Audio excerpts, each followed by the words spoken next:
when you hit a barrier, not back off. And what happens to people in board roles especially is, okay, I hit a barrier, the person at the top is the one who has to deal with it, as opposed to you. And, I just got an email today from a superintendent and just said, you need to teach my people decision-making. Well, it's not about decision-making. She says they see the data in the schools, they see it's not working, and they don't do anything. That's because they don't have the ownership. That's because they're not persistent. And that's because the people above keep answering the questions. It's not a decision-making formula she needs. It's how do you get this built-in ownership and persistence of people that they can do it.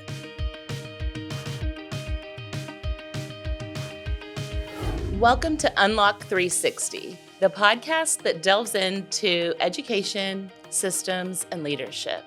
I am your host, Wendy York Davoud, and joining us today is Erin Hagan Cherry, the Operations Manager of LTL 360, Lyle Kirtman, CEO of Future Management Systems, and Beth Saunders, the Operations Manager of Future Management Systems. Make sure to stick around until the end of the episode to learn how you could receive a free coaching session backed by a leadership competency assessment. And check out the link in the description below where you can get the 4 key steps that you must take now to stop your educators from leaving. All right, so Erin, Lyle, Beth, fill in the blank. Leadership is a key component in every aspect of... Mine's pretty cliche because that's how I like to do it, but it's everything. Like, I didn't believe that before. There was a time whenever I did not think I was a leader or that there was any sort of need for leadership, but I think it's in everything, and I'm learning that more and more. I completely agree, Erin. Everything that I do, whether it's just, answering emails, answering questions from, clients, everything is about leadership. It's about taking ownership of the work that you're doing. Yeah, I would agree. It's part of every day of your life, not just 2:00 on Thursdays. Part of Okay, I thought I would hear some different things from each of you, but you all just agree. It's everything. It's about everything. Can you give a couple of examples or speak to that a little bit more? I can. For me, coming into this role as an operations manager, first I thought, well, there I am, good. In the background, I'll be behind the scenes. Nobody's going to see me, and I'm going to do my tasks. I'm a really good task person. Give me something to do, tell me how to do it, and I'll do it. And so whenever I was a kindergarten teacher, that's exactly what happened. They gave me my curriculum, what to teach, my standards, write these on the board. This is what you're going to teach. Here are your books. Everybody in the district has the exact same thing. So you just had to tick it off all day. That's what I did. Okay, I've taught ELA, got that. And I would mark everything off. I was told what to do, and I was a very good teacher doing just that. And then whenever I came into this position, I thought, I'm going to be really great. Wendy will tell me what to do as my boss. I'm going to go do it. I'll just check my little boxes because that's what I'm really good at. And I was kind of excited about that. Then you came in and pushed me to do different things like, okay, no, you're part of the team. I've pulled you up a chair at this table. It is big enough and it will continue to be big enough. And I'm going to grow you. And I was like, absolutely not. I will continue to tick all my tasks. I'm really good at that. I'm not a leader. I don't even know what you're talking about. That's weird. I'm back behind the scenes. And then you explained what we do with schools, and I'm learning is no different for me. Like, it is exactly the same thing. So you put me in with coaching with Lyle, and we began the process of pushing my boundaries to learn and to grow as a leader and to speak up and feel like I have a place at this table. And it has given me ownership. Now I don't say your business, I say our. It's our company, and it feels really good and powerful, and it is the complete opposite of what I've always been conditioned to believe as somebody that should be behind the scenes. Just do what I say, please. And now it's like, I need to hear from you, Erin. You matter, and what you do matters, and we're going to make your voice available to our company. Like, you may not go out into the field like we do, but you are a thought partner. You better take ownership here. And so it has been work, but it has been very helpful for me. I have grown tremendously as a human, as a leader. I believe that now. It's really hard to even say it out loud, but I am. I'm a leader now. So thank you. Thank you, Lyle and Beth. Completely agree, Erin. I started working with Lyle 12 years ago. So I came in, I had I was a single mother, had 2 young kids. I just wanted to come in, do my job, go home. That was it. Tell me what to do. Exactly like what you were saying, Erin. Yeah. And Lyle's not all about that. So. How different was it? Yeah, it was a complete, one of the things, in my, similar to you, Erin, in my past roles, this needs to be done, just put it on my desk. I'll take care of it. No problem. But, Lyle wanted to make sure that I was doing the work, obviously, but I was thinking about what I was doing. I was just not checking things off, doing things, but, I had to put thought into it. And if there was something that, I was doing that I thought could be done a different way, or be, not be done at all and do something else instead, he was completely open to me talking about that, where that had not been something that any of my previous employers had wanted. So yeah, absolutely. I think for me, one of the most important things that I learned was I was a communications major in college, so I know how to communicate fairly well. But he wanted me to communicate, constantly about what I was doing, what was coming up next, be proactive, and just always have this open line of communication. And I think that for developing leadership in any role, I think that communication is the most important part. I remember one of the key moment early on, what I'm going to say, Beth, is that she had just started and I asked for an update, and she listed like 10 people she had called that day, and that they weren't in. And she handed me that list. So I said, okay, so this is going to be the key moment. So now I'm going to have to tell you to call them again. Right. So we're not going to do that anymore. Right. So we're going to figure out why are we trying to contact these people? What are the goals and the outcomes, and how can we connect to them, and how can you connect to them? Because giving me a list of you did your task actually doesn't advance any of that right now. And I said, so that'll be the last day that you'll ever give me a list like that. And she has never given me. Yeah. So Beth might say, I did contact 3 people today and they weren't in. And then I'm about to jump in and she'll say, no, hold on. So let me tell you what I did afterwards to advance that work. So she started by trying to contact, but she wouldn't just say, well, I did my job. I contacted them. They weren't in. She would never do that. And if I try to jump in, she'll say, stop, which is good part of leadership is don't let me keep going. Cut me off. It doesn't matter what my job is or my role. You're an equal member of this group and this team. For our listeners who may not be aware, LTL 360 provides leadership coaching to individuals and teams on the instructional side, and Future Management Systems provides leadership coaching to individuals and teams on the people side. And Erin and Beth, while they serve as operations managers, really do play a very critical role in the work with the school districts and charter organizations that we serve. I wonder, Erin and Beth, what are some of the key leadership skills that you believe are critical or most important for your work?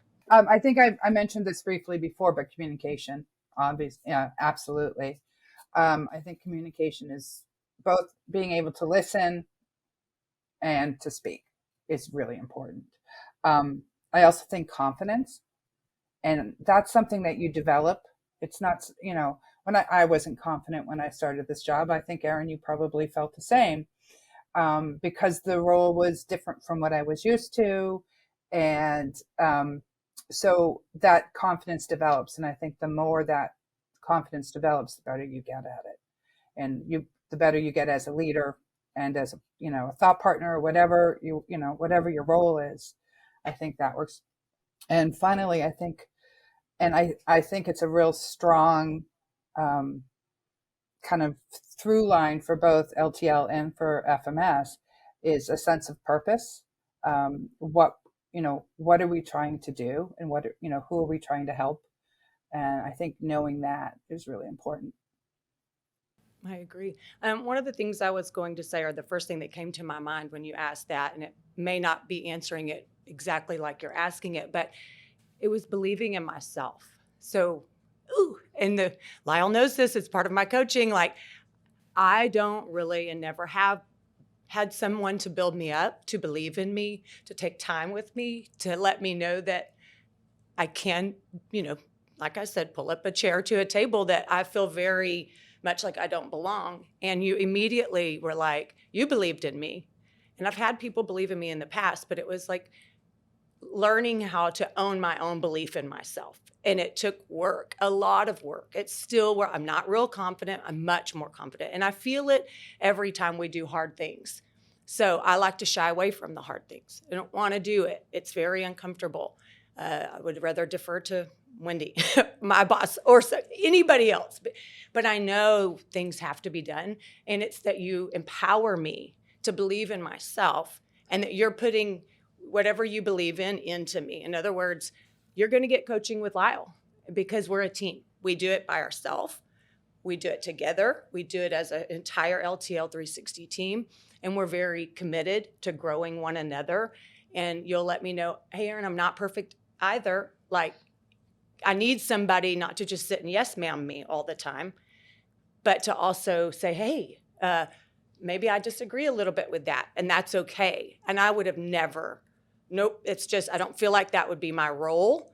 It's not part of my title. Very much a title person, because that's how I was with top down. You're going to listen to somebody else. And Wendy just taught me, absolutely not. I'm not the top. I'm not the top. I started this. I believe in it. I believe in what we do. And I believe in you. And so here's your seat at the table. Like, take some ownership in our company and in yourself. Have belief. I just feel that leadership coming up as part of the ownership, the confidence, just like Beth was saying. It's like, communicate with me, Erin. Don't just sit back and yes, ma'am, and this is great, and go, Wendy. But I need you to have an opinion here. It matters. So that communication it's building. It's the confidence is building, just like Beth said. Maybe whenever I'm here 12 years, like Beth, I'm going to be a much more confident. But I can feel it growing and building, and it feels really exciting to be empowered. And I appreciate that from you, because it's not been easy for you, no doubt. I think everything you all said, great. I would just add one, which I kind of alluded to before, and that's persistence. The ability to, when you hit a barrier, not back off. And what happens to people in support roles especially is, okay, I hit a barrier. The person at the top is the one who has to deal with it, as opposed to you. And, I just got an email today from a superintendent, and Beth knows about it, and just said, you need to teach my people decision-making. Well, it's not about decision-making. She says they see the data in the schools, they see it's not working, and they don't do anything. Right. That's because they don't have the ownership. That's because they're not persistent. And that's because the people above keep answering the questions. It's not a decision-making formula she needs. It's how do you get this built-in ownership and persistence of people that they can do it? Because she's saying they look at it and then they go back to their meetings again, and she's frustrated. So you gotta push through the barriers, no matter what they are.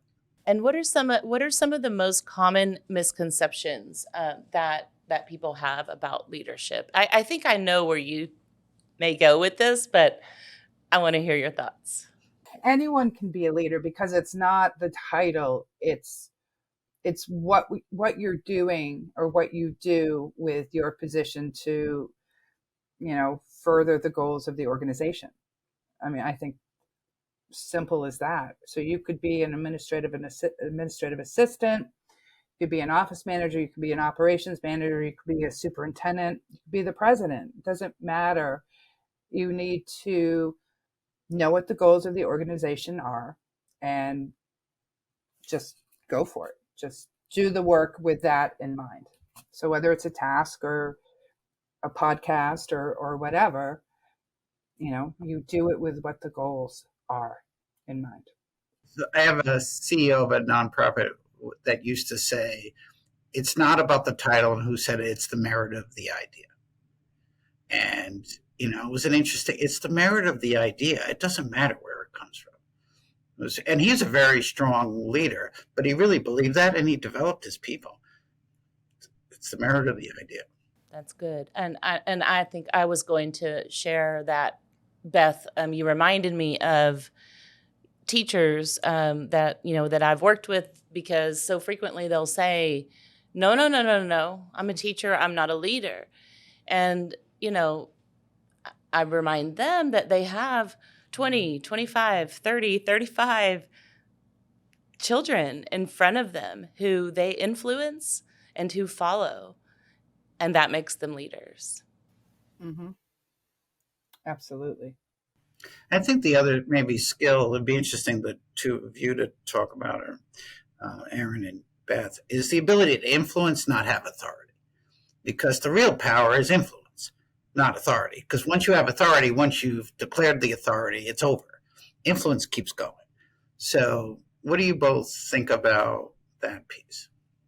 How do you influence something without authority? Oh, you have somebody that believes in you and trusts and starts to allow you to have a voice, that starts to say, I trust you in this, and, trust yourself and know that it's okay, because you wouldn't be here and part of this team if, I didn't believe in you. And so I'm committed to this. I'm committed to your success, because your success and your leadership makes the whole, it's a part. You can't pull me out. You can't pull Beth and I out of our positions with our companies, with LTL 360, with FMS. If you pull us out, there's a lot of work, Lyle, you and Wendy are going to be doing, right? That will take you away from who is going to get you on a Zoom app, no. But in a more serious note, I didn't really understand the value that I was bringing, because by me sitting back and doing what I do, it takes that load off. Wendy, is she capable of doing it?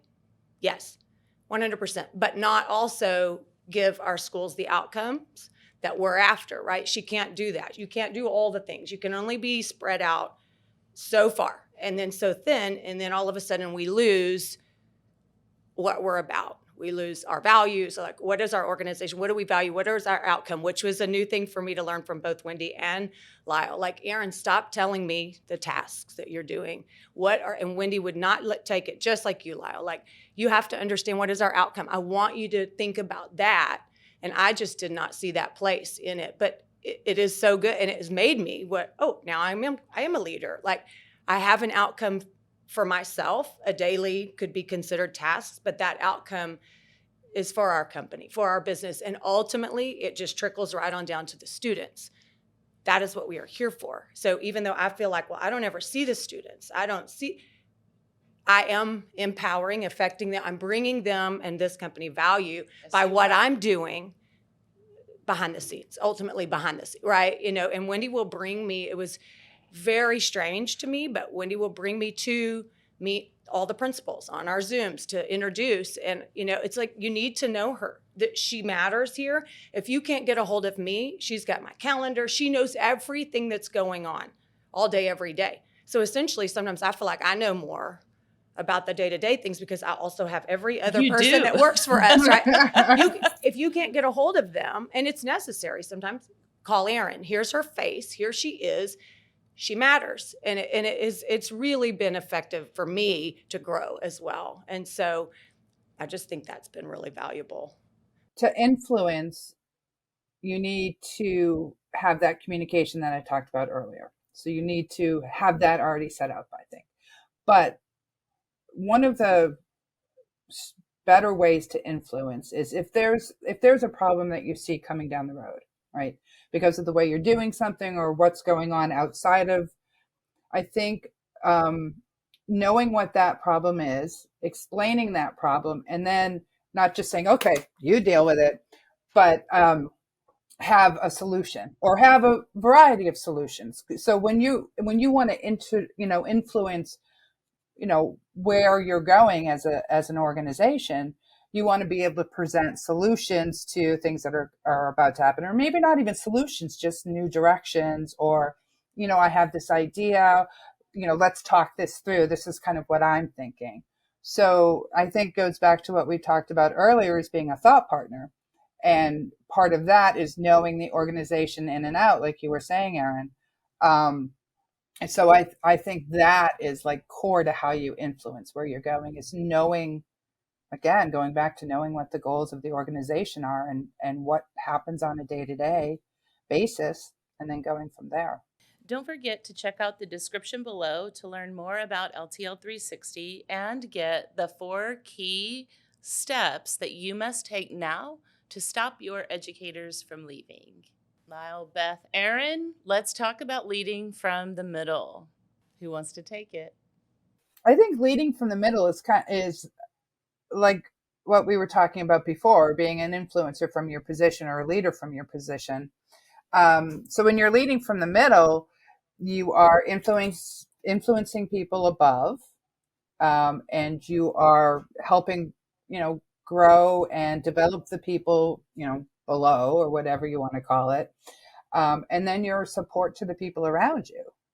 When I think about it, I know we've touched on it as well, but I feel like it goes back to the title thing for me. Leading from the middle is like, I would have thought I just could not possibly be leading in this role. I didn't think it when I was a teacher either, to be honest, because nobody was this was not talked about. Leading from the middle this concept is still fairly new to me, and it really needs to be out there for everybody. Like, it needs to be to the masses, because it's so important that the people in the middle, the people that are in the classroom, the people that are doing the operations, whatever it is, wherever that is considered. We made up a title for me. The title, what is this? It's like, don't label everything and give everything a title. We have to, because otherwise it's just Erin Hagan Cherry down there, and what does she do?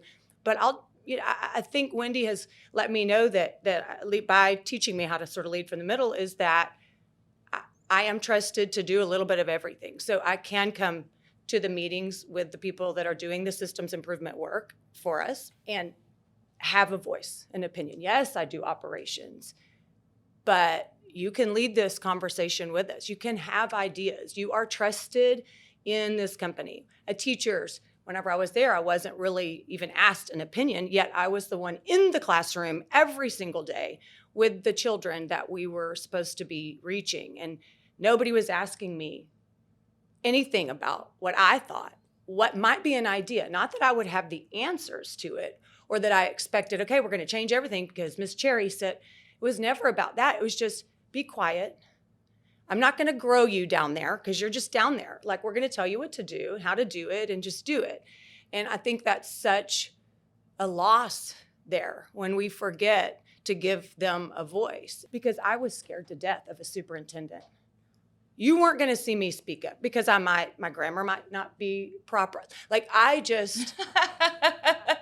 didn't know. I mean, and I think sadly, so many people feel that way in education for sure, but I think it's in every organization. And this is an assumption made on my part. But having been a teacher, I wasn't speaking to a superintendent, an assistant superintendent. I was like, you just go on out there and take care of what we tell you to teach, right? Like, and nobody was even helping me to understand that, what the standards were. I mean, there's just basic things. Like, it was just, I'm writing it on a board and I have no idea why.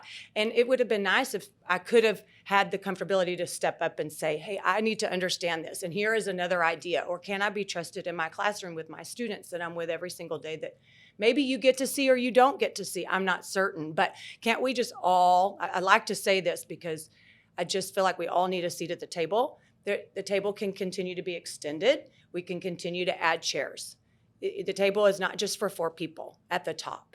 So to me, leading from the middle just means like, trust everybody in the organization, trust every single person, give them a voice, just let them feel like they're being listened to and heard. That's all we want in the world, is to be listened to be seen. It doesn't mean that you have to use my ideas, but I should be allowed to have them. And so in the middle, where Beth and I might be considered, I'm not really sure what that all means, except for I know I have a voice.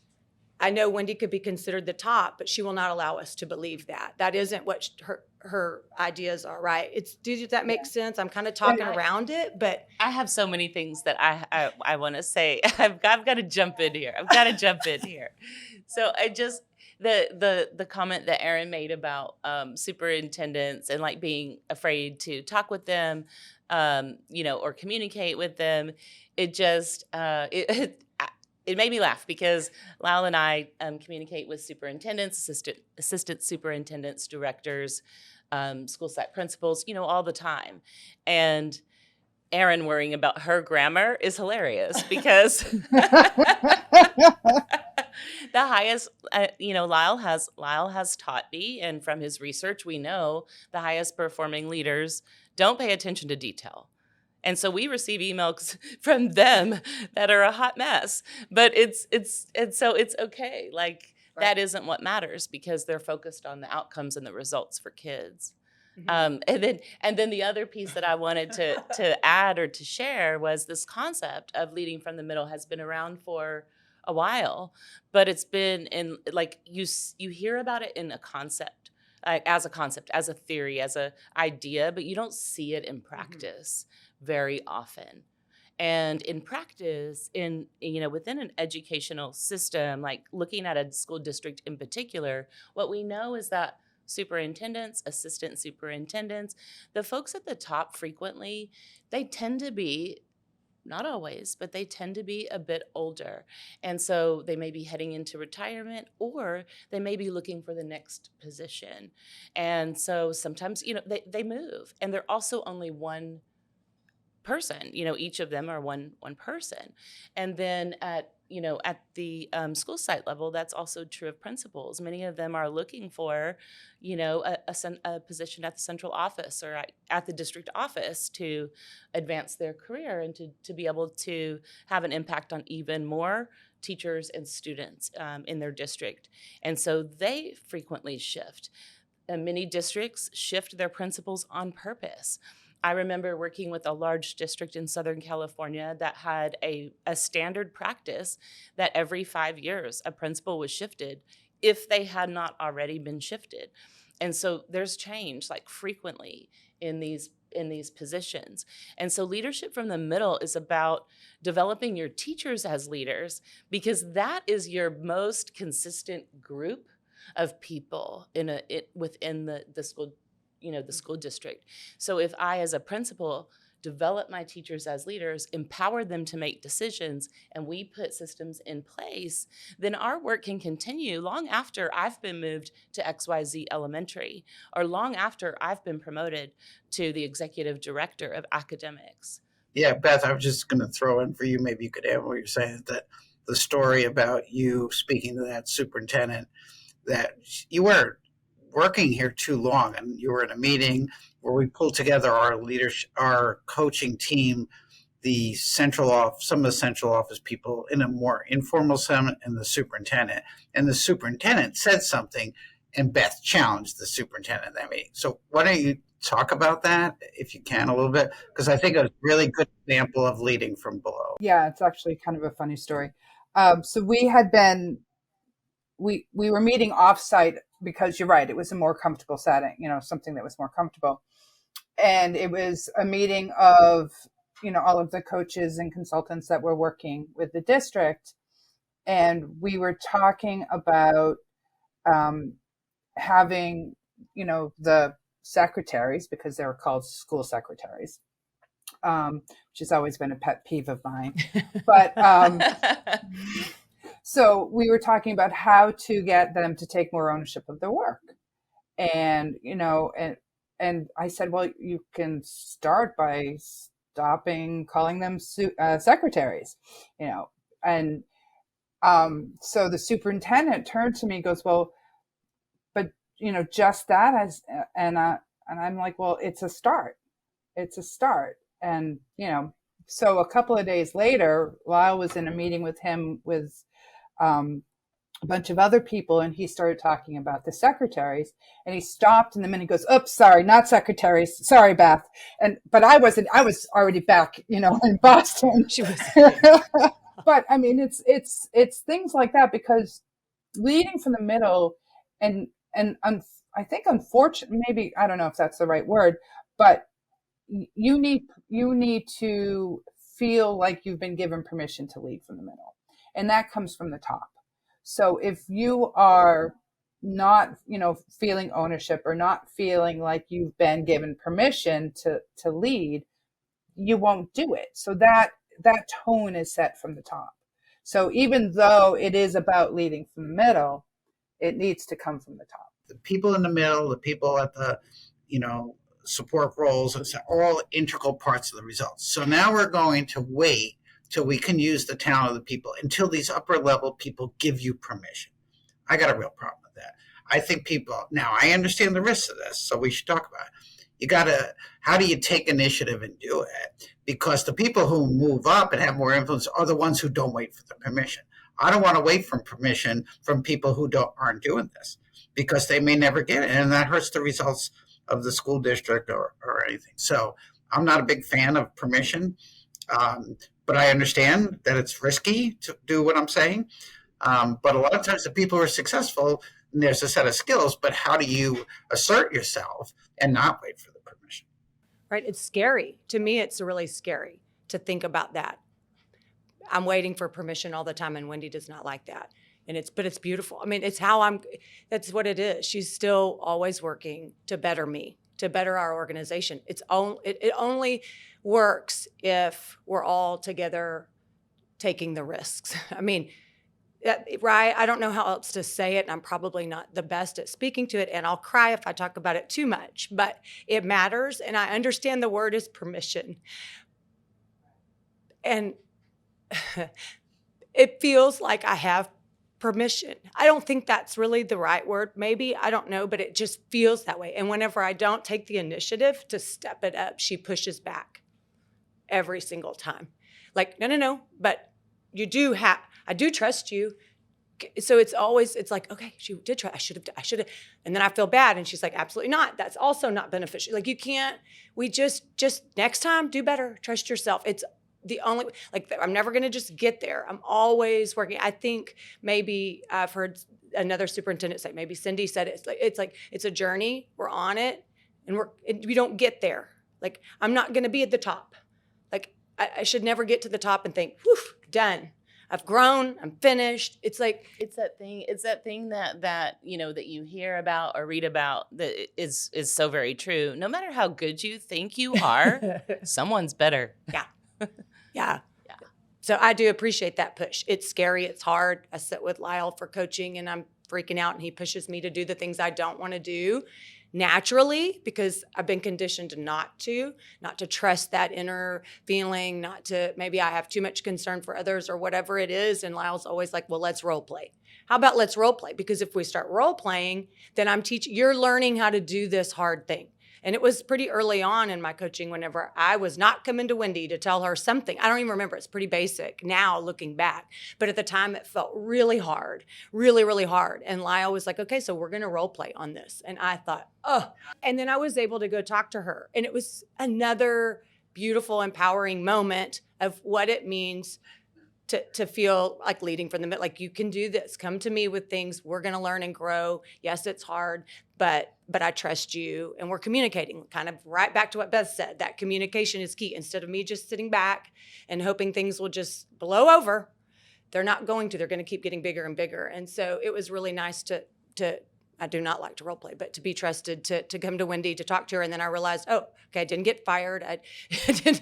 She actually is okay, and she's receptive, and wow, look at there. And so I think often, like, my comment, I'm going to go back and fix this, because whenever I said that about superintendents not feeling comfortable, that was on me. That was on my own. I hadn't grown, hadn't been taught. They aren't feeling that way. I don't think. I hope not. I mean, those are the superintendents that most of them probably are at the top, my assumption is, and not really feeling like nobody better come talk to me down there, but like Wendy said, if it's not in action, and you're not seeing it all the time, and you're like, oh, that teacher's talking. There just has to be that permission. I wish we could come up with a better word. Maybe do you have one? I don't know what else to say, but that feeling all the way down to the teachers and even the students, like, hey, superintendent so-and-so, like that just should be a natural. Yeah, that should be just natural for every single person, the parents, the students. So leading from the middle to me is just building trust in whoever's there to that we all know our outcome because we talk about it all the time. We know what we're here to do, whether I'm behind the scenes with dates and making sure their travel is arranged or not. I'm getting them there for that final outcome. So it matters. One quick follow-up on, yeah, you're right. Permission's not the right word. But I think, so putting it back on the person in the middle, right? So what can, someone in my role or your role, Erin, or whoever is taking the initiative to, okay, so say you don't have permission, right? Whatever word we want to use, taking the initiative to go ask for it, to say, these are the ideas that I have. I think this is going to affect XYZ, which is part of our, organization's goals. So have the initiative to go talk to somebody, whether it's your boss or whatever. Just take initiative. And I think part of the ability to take initiative is having confidence in yourself. And that's something that you don't have necessarily from day one. I certainly didn't. It's something that I've developed over the last 12 years. Even just take what Beth said, the next step of that, it's good to take the initiative, but we also then say, we don't want to say, can I do it? So because why should we ask? Right. So we should be saying, here's what I'm going to do. Here's why I want to do this. And this is what I'm going to do. Am I missing anything? So you can ask for feedback. You shouldn't ask for permission, right? Because you're thinking about what you're asking people. Is it okay if I use my talents and abilities to help us be successful and help you? Is that okay? I mean, why are we asking that question? Very true. Very true. Beth, Erin, Lyle, thank you all. We really value you and our partnership, and the fact that we spend so much time working together, collaborating as a network it's priceless. Thank you for your time. And for our listeners, for a limited time, we are offering a free coaching session backed by a research-based leadership competency assessment. Go to www.ltl360.com to redeem this offer while it lasts.